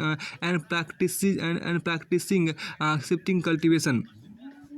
देखिए जावा को आज Indonesia के चावल उत्पादक द्वीप के रूप में जाना जाता है, लेकिन एक जमाने में क्षेत्र अधिकांश वर्णाच्छादित था। इंडोनेशिया एक डच उपनिवेश था और जैसा कि हम देखेंगे भारत एवं इंडोनेशिया के वन कानून में कई समानताएं थी। इंडोनेशिया में जावा ही वह क्षेत्र है जहां डचों ने वन प्रबंधन की शुरुआत की थी। अंग्रेजों की तरह वे भी जहाज बनाने के जावा से लकड़ी हासिल करना चाहते थे। सन 1600 में जावा की अनुमानित आबादी 34 लाख थी। हालांकि उपजाऊ मैदानों में ढेर सारे गाँव थे, लेकिन पहाड़ों में भी घुमंतू खेती करने वाले अनेक समुदाय रहते थे। फिर आपको आगे यहाँ पे देखिए आपको है क्या कि the wood cutters of Java की बात की गई है। द कलांग, देखिए यहाँ पर the Kalang of Java were a community of skill forest cutters and shifting cultivators. They were so valuable that in 1755 when the Mataram kingdom of Java split, the 6,000 Kalang families were equally divided between the two kingdoms. Without their expertise, it would have been difficult to harvest teak and for the kings to build their palaces. When the Dutch began to gain control over the forest in the 18th century, they tried to make the Kalangs work under them. In 1770, the Kalangs resisted by attacking a Dutch fort at Jona, but the uprising was suppressed. अब यहाँ देखिए कि जावा का लकड़हारे देखिए यहाँ पर क्या कि जावा में कलांग समुदाय के लोग कुशल लकड़हारे और घुमंतू किसान थे। देखिए क्या उनका मत इस बात से कहा जा सकता है कि 1755 में जब जावा की माताराम रियासत बटी तो यहाँ के 6000 कलांग परिवारों को भी दोनों राज्यों में बराबर बांट दिया गया। उनके कौशल के बगैर सागौन की कटाई कर राजाओं के महल बनाना बहुत मुश्किल था। डचों ने जब 18वीं सदी के वनों पर नियंत्रण स्थापित करना प्रारंभ किया तब उन्होंने भी कोशिश की कि कलांग उनके लिए काम करे। 1770 में क्लांग ने एक डच किले पर हमला करके इसका प्रतिरोध किया, लेकिन इस विद्रोह को दबा दिया गया।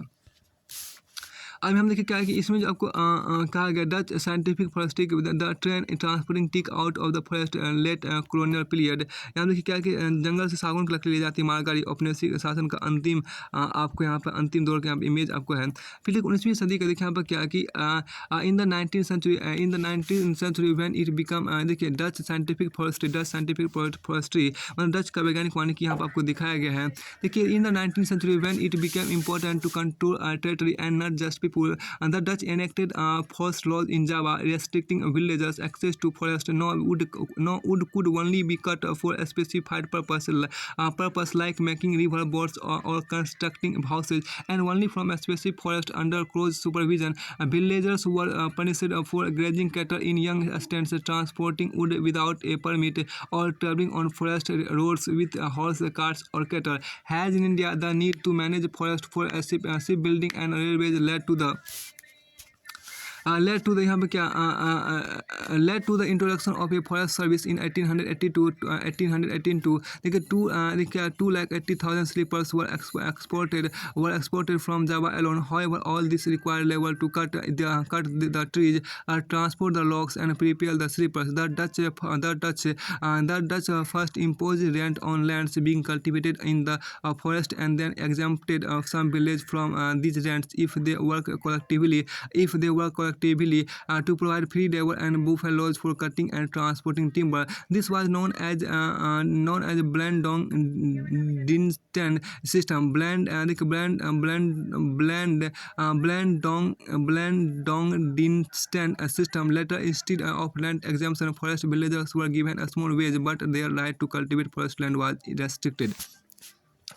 लेकिन 19वीं सदी में जब लोगों के साथ इलाकों पर भी नियंत्रण स्थापित करना जरूरी लगने लगा, तो डच उपनिवेशन जावा में वन कानून लागू कर ग्रामीणों की जंगलों तक पहुंच पर बंदी से थोप दी। इसके बाद नौ या घर बनाने से खास उद्देश्यों के सिर्फ श्रेणी में जंगलों से लकड़ी काटी जा सकती थी, और वह भी कई निगरानी में। ग्रामीणों को मवेशी चलाने, बिना परमिट लकड़ी ढोने या जंगल गुजरने वाली सड़क पर अथवा घोड़ा गाड़ी अथवा जानवरों पर चढ़ कर आने जाने को दंडित किया जाने लगा। भारत की ही तरह यहाँ भी जहाज और रेल लाइन के निर्माण में वन प्रबंधन और वन सेवाओं को लागू करने की आवश्यकता पैदा कर दी गई। 1882 में अकेले जावा से 2,80,000 स्लीपरों का निर्यात किया गया। जाहिर है कि पैरों काटने, लट्ठों को ढोने और स्लीपर की तैयार करने के लिए श्रम की आवश्यकता थी। डचों ने पहले तो जंगलों में खेतों की जमीन पर लगान लगा दिया, और बाद में कुछ गांवों की इस शर्त पर इससे मुक्त कर दिया कि वे सामूहिक रूप से पैर काटने और लकड़ी ढोने के लिए भैंस उपलब्ध कराने का काम मुफ्त में क्या करेंगे। इस व्यवस्था को ब्लैंडोंग डी एनस्टेन के नाम से जाना गया। बाद में वन ग्रामवासियों को लगान का माफी के बजाय थोड़ा बहुत मेहनताना तो दे दिया जाने लगा, लेकिन वन भूमि खेती करने के लिए उनके अधिकार सीमित कर दिए गए। अब हम देखिए क्या है कि समीन चैलेंजेस की बात की। देखिए समीन चैलेंजेस आपके यहाँ पर, सामीन की चुनौती आप यहाँ पर देखिए क्या कि समीन चैलेंजेस की बात आपके यहाँ पर है। देखिए अराउंड 1890 देखिए आपको क्या इसमें क्या रांग देखिए आपको सुरो नृत्य देखिए आप क्या कि Surontiko Samin of Randublatung village a teak forest village began questioning state ownership of the forest. He argued that the state had not created the wind, water, earth, and wood, so it could not own it. Soon a widespread movement developed. Amongst those who helped organize it were Samin's sons-in-law. By 1907, 3,000 families were following his idea. Some of the Saminists protected by lying down on their land when the Dutch came to survey it, while others refused to pay taxes or fine or perform labor. सन 1890 के आसपास सागौन के जंगलों में स्थित रांगू ब्रातुंग गांव के निवासी सुरो नृत्य को सामी ने जंगलों पर राज के मालिकाना पर सवार करना प्रारंभ कर दिया। उनका तर्क था कि चूंकि हवा, पानी, जमीन और लकड़ी राज की बनाई हुई नहीं है, इससे उन पर उसका अधिकार नहीं हो सकता है। जल्दी ही एक व्यापक आंदोलन खड़ा हो गया। इस आंदोलन को संगठित करने वालों में सामिल का दामाद भी सक्रिय था। 1907 से 3,000 परिवार उनके विचार 1907 तक 3,000 परिवार उसके विचारों को मानने लगे। डच जब जमीन करने आए तो कुछ साम्यवादियों ने अपनी जमीन पर लेटकर उसका विरोध किया, जबकि दूसरों लगान या जुर्माना भरने या बेकार करने से इनकार कर दिया।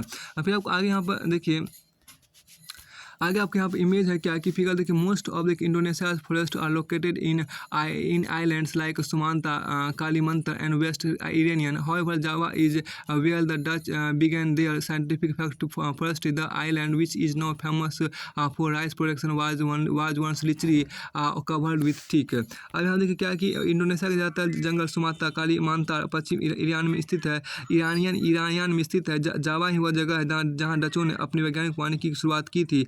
अब देखिए यह द्वीप जो अब चावल उत्पादन के मशहूर है कभी सागौन के जंगलों में ढका रहता था। अब एक खास बात जो यहाँ पर देखिए क्या सोर्स जी की बात आपको की उसको यहाँ पर देखिए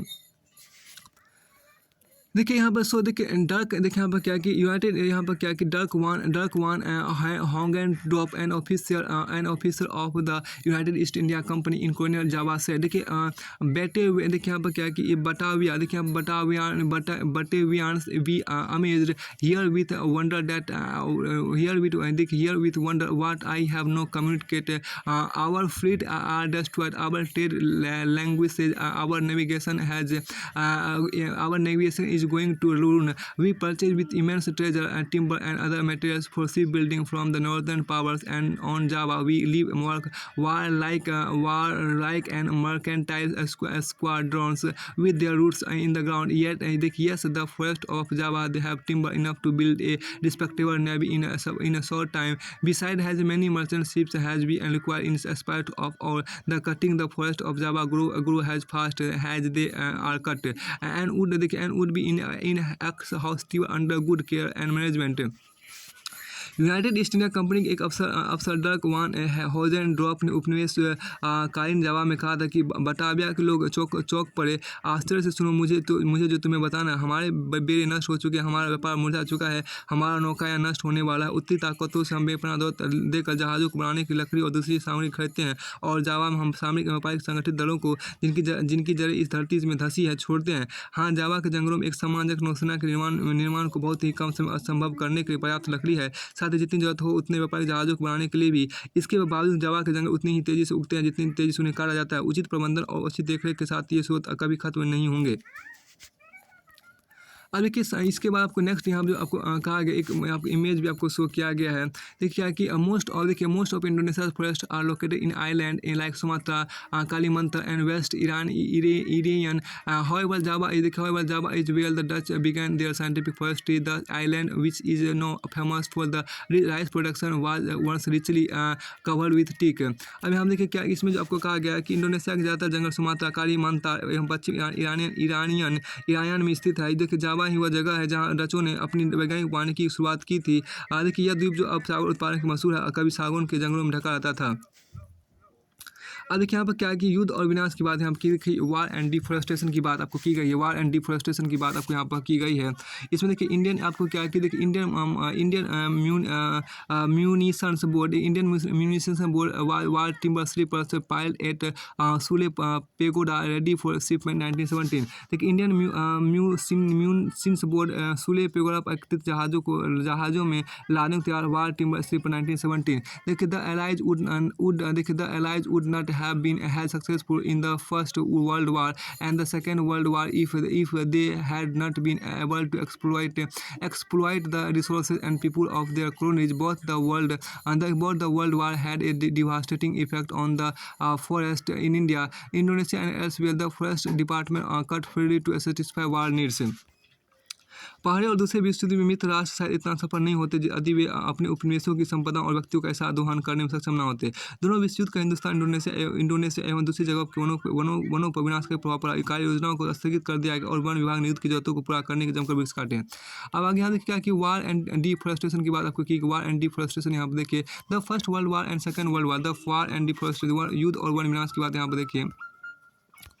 इसमें जो आपको कहा गया क्या कि द फर्स्ट वर्ल्ड वार। देखिए यहाँ पर क्या द फर्स्ट वर्ल्ड वार यहाँ देखिए the first world war and the second world war had a major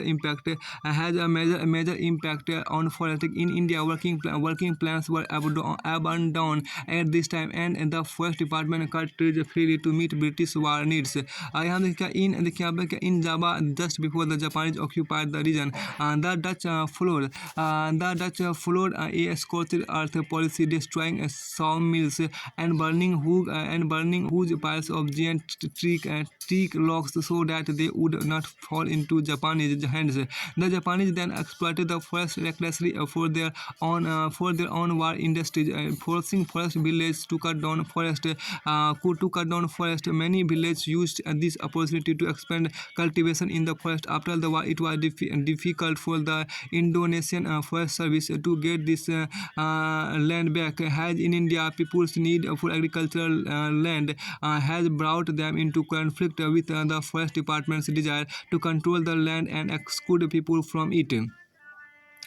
युद्ध और वन विनाश में देखिए क्या कि पहले और दूसरे विश्व युद्ध का जंगलों पर गहरा असर पड़ा। भारत में तमाम चालू कार्य योजनाओं को स्थगित करके वन विभाग ने अंग्रेजों की जंगी जरूरतों को पूरा करने के बेतहाशा पर काटे। जावा पर जापानियों के कब्जे से ठीक पड़े डचों ने भस्म कर भागो नीति देखिए स्कॉचेज अर्थ पॉलिसी अपनाई, जिसके तहत आरा मशीन और सागौन के विशाल भर लट्ठों के ढेर जला दिए गए, जिससे वे जापानियों को हाथ ना लग पाए। इसके बाद जापानियों ने वनवासियों को जंगल काटने के लिए बात करके अपने युद्ध उद्योगों के लिए जंगलों का निर्मम दोहन किया। बहुत सारे गांव वाले इस अवसर का लाभ उठाकर जंगल में अपनी खेती का विस्तार किया।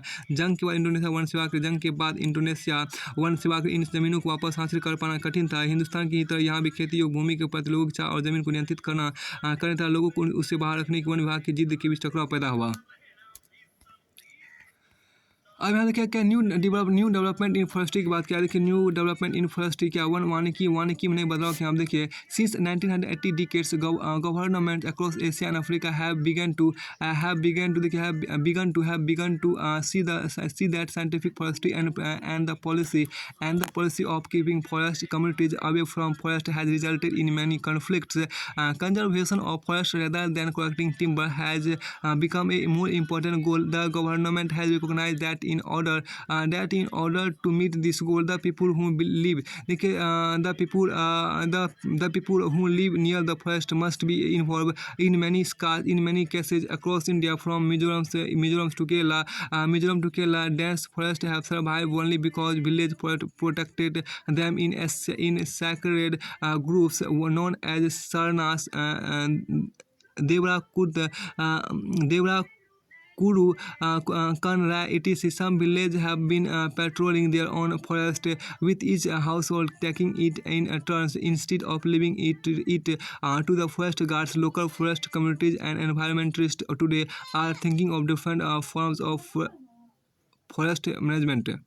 हाँ देखिए यहाँ पर since 1980 decade government across Asia and Africa have begun to see that scientific forestry and the policy of keeping forest communities away from forest has resulted in many conflicts. Conservation of forest rather than collecting timber has become an important goal. The government has recognized that in order to meet this goal, the people who live near the forest must be involved. In many cases across India, from Mizoram to Kerala, dense forests have survived only because villagers protected them in sacred groves known as Saran, Devra, Kunda, Kan, Rai, etc. Some villages have been patrolling their own forest, with each household taking it in turns instead of leaving it to the forest guard. Local forest communities and environmentalists today are thinking of different forms of forest management. अभी हम देखिए क्या कि 80 के दशक तक Asia और Africa की सरकारों की समझ में आने लगा कि वैज्ञानिक लगाने की देखिए 80 के दशक एशिया और अफ्रीका की सरकारों के समझ में आने लगा कि वैज्ञानिक वानिकी और वन समुदाय को जंगलों से बाहर रखने की नीतियों के चलते बार बार टकराव पैदा होते हैं। परिणाम से वनों से इमारती लकड़ी हासिल करने बजाय जंगलों का संरक्षण ज़्यादा महत्वपूर्ण लक्ष्य बन गया है। सरकार ने यह भी मान लिया कि सब लक्ष्य को हासिल करने के लिए वन प्रदेशों में रहने वालों की मदद लेनी होगी। मिजोरम से लेकर केरल तक हिंदुस्तान में हर कहीं घने जंगल सिर्फ इसलिए बच पाए कि ग्रामीणों आपको सरना, देवरा, कुंड, कान, राय इत्यादि नामों से पवित्र बगीचा समझकर इनकी रक्षा की। कुछ गांव तो वन रक्षकों पर निर्भर रहने के बजाय अपने जंगलों की चौकसी आप करते रहे हैं। इनमें से हर परिवार बारी से अपना योगदान देता है। स्थानीय वन समुदाय और पर्यावरणविद अब वन प्रबंधन के वैकल्पिक तरीकों के बारे में सोचने लगे हैं। अब आगे देखिए क्या लॉग यार्ड्स। देखिए यहाँ पर क्या कि इसमें जो कहा गया कि लॉग यार्ड इन Ramberg under Dutch colonial rule. देखिए डच औपनिवेशिक शासन के अधीन आपको रैमबर्ग में लट्ठों का गोदाम का यहाँ पर इमेज आपको शो किया। उसके बाद आपको आगे यहाँ पर है यहाँ पे इसके बाद देखिए यहाँ पे एक्टिविटी पूरी तरह से फिनिश हो जाता है चैप्टर। यहाँ जहाँ देखिए हैव देयर बीन चेंजेज, देखिए have there been changes in forest areas where you live, find out what these changes are and why they have happened. देखिए जहाँ पर आते हैं क्या वहाँ के जंगली इलाकों में कोई बदलाव आए हैं, ये बदलाव क्या और क्यों है। ये हम फिर देखिए write a dialogue between a colonial forester and an individual adivasi district discussing the issues of hunting and in the forest. देखिए एक औपनिवेशिक वनपाल और एक आदिवासी भी जंगल में शिकार करने के मसले पर होने वाली बातचीत के संवाद लिखिए। यहाँ देखिए पूरी तरह से आपको चैप्टर फिनिश होता है। इसके बाद आपको